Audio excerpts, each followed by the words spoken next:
నిన్న నేను ఒక వీడియో చేసిన తర్వాత చాలామంది నాకు అడిగారు, ఏమని, బ్రేకప్ ఏమైనా అయిందా, ఏమైంది, ఎవరైనా వదిలేసారా, ఎవరైనా ఏమైనా అన్నారా అని. నాకు బ్రేకప్ అయితేనే వీడియో చేయాల్సిన అవసరం లేదు. నాకు బ్రేకప్ కూడా అవ్వలేదు. నా ఫ్రెండ్ నాతో ఒక విషయం షేర్ చేసుకున్నాడు. నాకు వెంటనే అనిపించింది అనమాట, మేబీ తను ఎవరితో షేర్ చేసుకోలేకపోవచ్చు, నేను తనకి క్లోజ్ కనుక నాతో షేర్ చేసుకున్నాడు. కానీ ఏంటంటే ఈ విషయం షేర్ చేసుకున్నాక నాకెందుకు అనిపించింది, ఓకే ఇవన్నీ ఎందుకు పోస్ట్ చేయకూడదు, ఏమైనా ఎందుకు మాట్లాడకూడదు.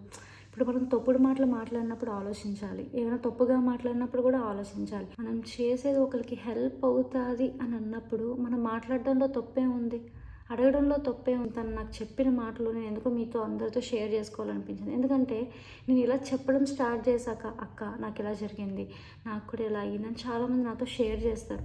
వాళ్ళవన్నీ నేను ఇన్స్టాలో ఒక రీల్లో అయినా సరే అప్లోడ్ చేయొచ్చు. ఎందుకంటే ఒక పర్సన్ నీతో చెప్పుకున్నారు అంటే నిన్ను ఎంతో నమ్ముతున్నారు కనుక నీతో చెప్పుకుంటారు. సో అంతే, నాకు బ్రేకప్ అది ఏం కాలేదు, నాకేం అవ్వలేదు.